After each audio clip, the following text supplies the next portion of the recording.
and I'm Piotr Sarnacki. I'm Drogus on the interwebs. I'm from Poland, and here's the map of Poland if you haven't seen it yet. I work for mixbook.com, and they partially sponsored my trip here, so thanks to them, and check them out if you want.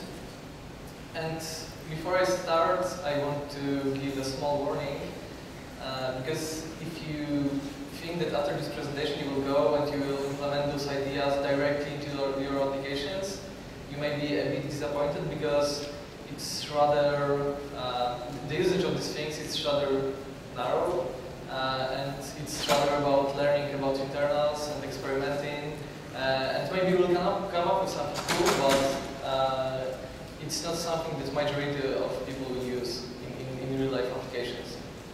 So if that's not something that you will use for sure, why do I want to give this talk? I love experimentation, and I want to inspire you to experiment with Rails internals. Maybe we'll come up with some cool ideas, or maybe you will see how to improve implementation of those things. And I have fun doing this, and I hope that you will have fun too. I could probably find some arguments, like solid arguments to back up this presentation, like if you know this stuff, you can use code as a documentation. You don't have to rely on reading something that may be too old, or I don't know, maybe written in the wrong way. You can fix bugs by yourself, or you can use these things to solve problems that are not standard. So, for example, let's say that you have an application that needs to change how Rails works, and if you know internals, you can change them, you can extend, you can maybe replace some things, but ultimately it's for fun. Okay, Texas. I came here and I didn't know what to think. Like, people in Poland were saying, "Oh, we are going to Texas, so we will see some cowboys." But yeah, I haven't seen cowboys yet. But people are really friendly here. I've talked to a few people from here, and I'm not really chatty. So this shows that people here are open and nice. And I love the city because it's not this kind of big crowded city. It has a lot of green areas. Yeah, so it's very nice. And when my brother heard that I'm going to Texas, he asked me to buy him such shirt. I don't have anything against France, but I love this. Yeah, so, getting back to Rails. What's Rails? Like, it's big, it has many parts, it's complicated. And I can agree with these things, but after Rails 3.0, it was much more modular. And if you want to learn it, it's much easier than before 3.0. So how can we make learning Rails internals easier? My solution for this is to start with minimal working version. So take something from Rails, start small, and then extend it to know what are the possibilities, what can you do with it, how can you extend it. Yeah. And I will not talk about theory the entire presentation. There will be code, of course. Actually, there will be a lot of codes, so prepare yourself. And we will start with problem that you want to check how action controller works. So you will probably go to action controller implementation, and you will see something like that. So here is action controller base. It inherits from metal, and it includes a bunch of things like helpers, cookies, hide actions, streaming, and 25 or something around 25 more includes. And obviously this is implementation that extends action controller base, but what's this main thing that's running it? So let's go to action controller metal. And here you will see that it inherits from abstract controller base, and it has a bunch of methods that help you with HTTP. So we have params, content types, status, dispatch to dispatch to the controller, and basically HTTP stuff. So to see how action controller works in reality, you need to go deeper. So you need to see how abstract controller works. And here I created a simple my controller that inherits from abstract controller base. And you don't, and this kind of controller is not really useful because one of the things that you can do is like process action index, and it will just run this action. So it's not really much more useful than just running this method. But if we include some modules there, like for example here I included abstract controller rendering, suddenly you can use really cool things. Like for example, I included one thing. I used append view path, so I appended dot path, so rendering will look for templates in current directory. And now I can do render, and when I do my controller that knew that process, it will try to render my view my/index. So as we can see, 2 lines more, actually three lines more, and we have working implementation of something that can be run standalone, and it can render views.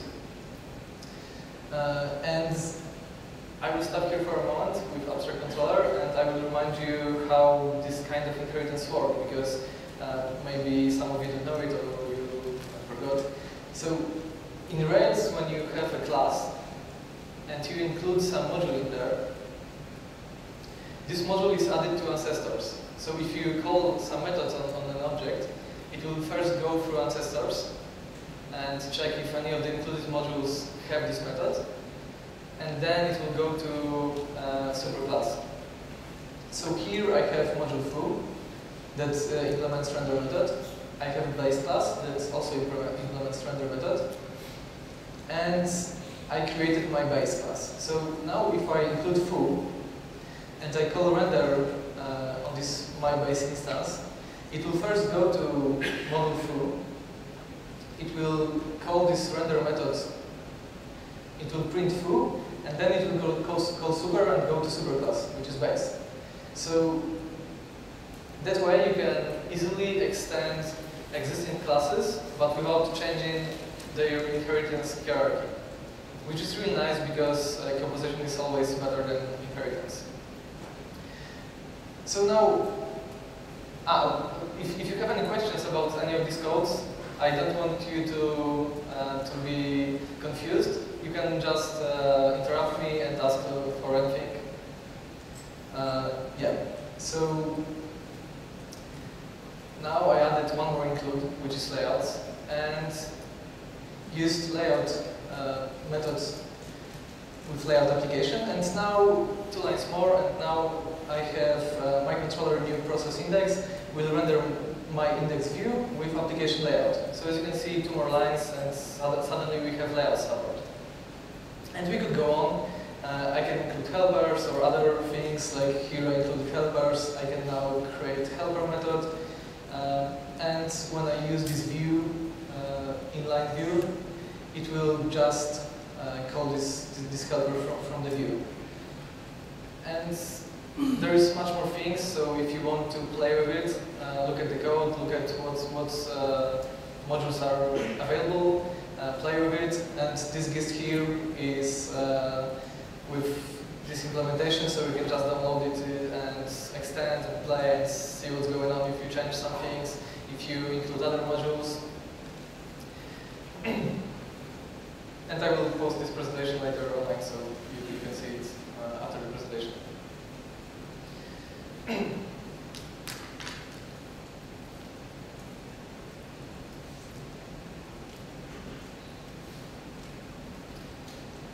So now I will talk about good design. And in terms of my talk, I could say that code that is good, that is designed nicely, is reusable and decoupled. So in Rails, you have in Rails 3 you have a lot of modules and classes that are used that are kind of internal. You can use it because it's public API, but they are mostly used internally, and there are other APIs that use it. So a lot of APIs are just syntactic sugar that makes using those libraries behind the scenes easier. And it's really nice because Rick Heike said yesterday that design is about pulling things apart. And I think that this is what Rails Free Rewrite was essentially about. It was about pulling those things that were coupled and that were doing a lot of stuff into nice little modules and classes, and making it work together nicely. So let's see some more code. For example, let's say that you want to check how does ActionView work. So where would you look? ActionView base, maybe, but if you go there, you will see a lot of things there. You will not see immediately how to use it. So where to start? And actually the best way to start is to look at abstract controller rendering thing, because this is the implementation of rendering for controllers. So you can see how controllers do it, and then you can see how you can do it in without Rails, so standalone. And we'll need a few ingredients for that. And the first ingredient is ActionView lookup context, which, what you could probably tell by the name, is responsible for templates lookup. And it's really easy to use. You just need to create a path set, and here you pass array of directories as an argument. And now when you create lookup context, you can pass this paths object as a first argument and options as a second argument. And options are, of course, optional, so you don't have to pass local or formats. If you don't do it, it will just use defaults. And now, when we instantiate this lookup context, you can call find with, for example, page template. You can say that you will look with prefixes full, and you could do more directories here, and it will check every one of them. And you need to say if it's a partial or not. So this kind of method call will try to find views/full/page template, or it will raise ActionView missing template error if it can't find anything. The next thing that we'll need is ActionView renderer, and what can it do? Of course, it's for rendering, as you can tell by the name, and it's also really easy to use. You just need to instantiate it, pass lookup context as an argument, and here you see a very nice thing. Because if you want to make Rails find templates in some other way than is implemented in lookup context, for example, to check it in the database, or I don't know, to make it go through the network or anything, you can just pass another lookup context that has compatible API, and it will just use that for finding templates. And then you can render something like template page in some kind of context. And this context is the thing that will be kind of self inside the view. So every view needs to be rendered in some kind of context. So if you have some object and you pass it as a context, view will have access to the methods and instance variables of that object. And you can do any class. You can make any class. You can allow any class to pass to as ActionView context, and you just need to include ActionView context module to allow to do that. So wrapping up, template is found by ActionView lookup context. It's rendered by ActionView renderer in context of ActionView context, which in your Rails application is most of the time ActionView base, because this is the thing that has all the helpers.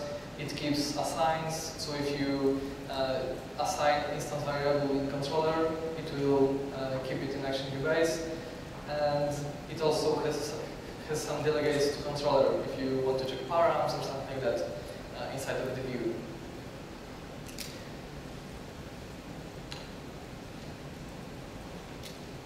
But let's use this code in some real-life example. Like if we want to, for example, take webmachine, and if you haven't checked it yet, webmachine is a HTTP framework that lets you build HTTP applications in declarative style. So you just define resources, like page resource. You define a bunch of methods that webmachine will use. Like here I defined resource exists, and webmachine will check with this method if it can render this resource or if it will render 404. And if this resource returns something truthy, it will go to HTML or to JSON or anything that the client wanted. And here we have to HTML with some kind of string, which will be messed up probably if you want to do anything more than just one-liner. So let's make it use ActionView. And here is I created abstract resource class, which has basically the things that I described previously. So it has lookup context, it has renderer, it has paths that I will pass to lookup context, and it has this thing view context, which in this situation is ActionView base instance. And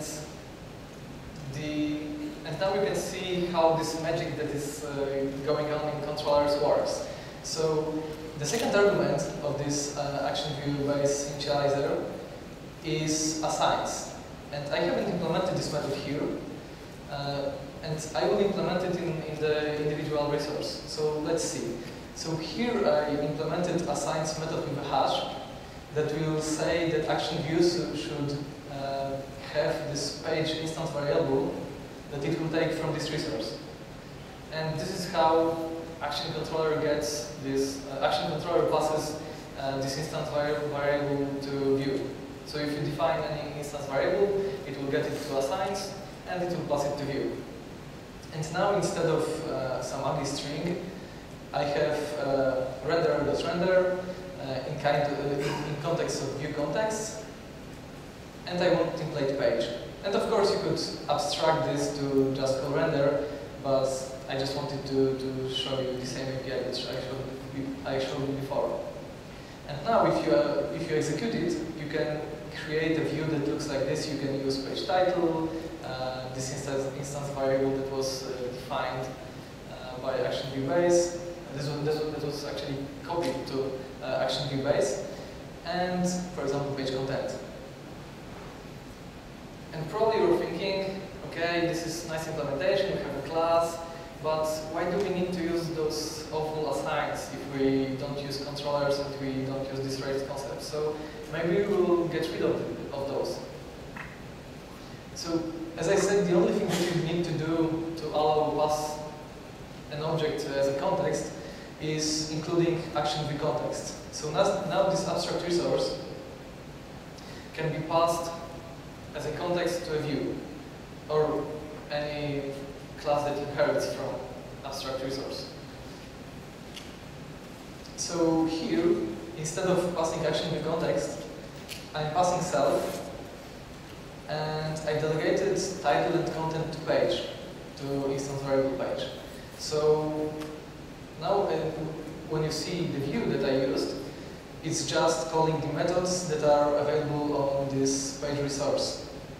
So it will have title and content, and I can call those methods. So it's really nice thing to do if you want to do some kind of view models. If you want to play with it, you can maybe build some micro framework on top of it. And the one caveat with such approach is that helpers will not be available by default, because in previous example, helpers were available because of ActionView base, and which includes all the helpers, assigns, and all that stuff.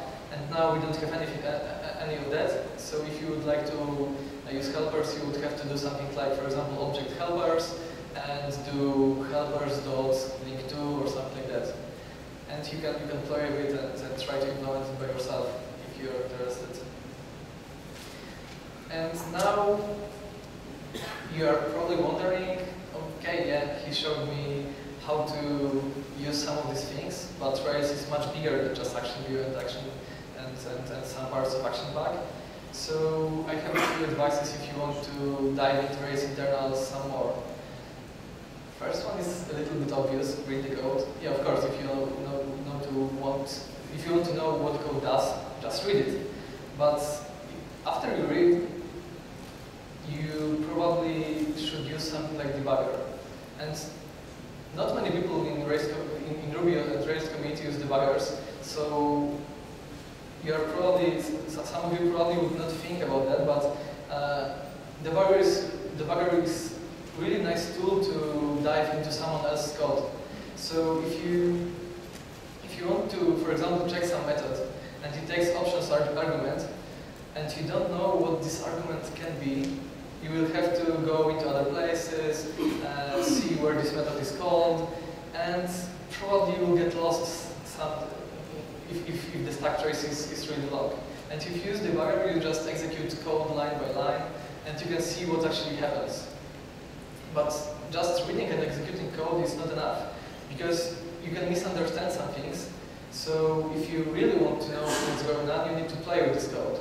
So we need to take those classes and try to use them, try to execute them without those other boilerplates that Rails uses to make it one big thing. And then you will for sure see what's going on, because if there is any error, or if you didn't pass argument that is needed, you will get an error. And if you haven't read it yet, you should buy this book. This is Crafting Rails Applications by Joseph Alim. And it goes into a lot of Rails internals, and it shows it in context of some cool things, like, for example, implementing your own renderers, sending multi-part emails, and such stuff. So if you haven't read it, you should. And as the last thing that I want to show you, I wanted to show you router that is under the hood in Rails. So in Rails 3, Aaron Patterson created a new router, which is called Journey. And it's really nice because this is a library that dispatches requests, but Rails is not like the API that you use in Rails is just a wrapper over the Journey. So you can use it without Rails, of course, and it's kind of complicated. It looks kind of complicated because it's some kind of raw API. It's not designed to be used in your application directly. You would rather build some kind of wrapper like Rails does. So in order to use it, you just need to create set, which will have all routes inside. Then you need to create router, which is a rack application that you will that will handle requests and route it to other rack applications. And now, if we have those two things, we can create some paths. So first thing you need to do is to create string expression, which is just a structure that is then passed to routes. So this structure keeps path, and I used full/id here. It keeps requirements, so I can say that ID needs to be some kind of number. And it keeps separators. So Journey knows how to separate path by those things. And then if you have such expression, you can make a path from it, actually path pattern, and then add it to this row set. And here you pass rack application, which is really cool because, as you can see, you can, for example, make router that routes to a few rack applications. So every route can route to different rack application, and you can say, for example, that it needs to be GET request, or and pass defaults that will be added to rack request query hash. So let's look how does it work in reality. So here we have router app, which just calls router. And here we have our application that the router will dispatch to. And I just made a simple rack application that returns anything that is in environment rack request query hash. So if you run such application and you go to localhost 3000/foo/1, the response will be request query hash foo true ID 1. So, and if it's not, if this URL was not matched, it will just return 404. So as you can see, in a few lines you can do router that you can use in your projects that needs to deal with HTTP but does not need trace. And this presentation is under this URL. So if you want to play with this code, grab it and download the gists. And in summary, I would like to say that I hope that you will be inspired to play with these things more, and you will be inspired to use Rails internals to, maybe you will come up with some cool ideas, maybe you will come up with some ideas how to improve that, how to make those APIs better, or how to refactor it. So yeah, play with it and learn Rails internals, and I think that's all.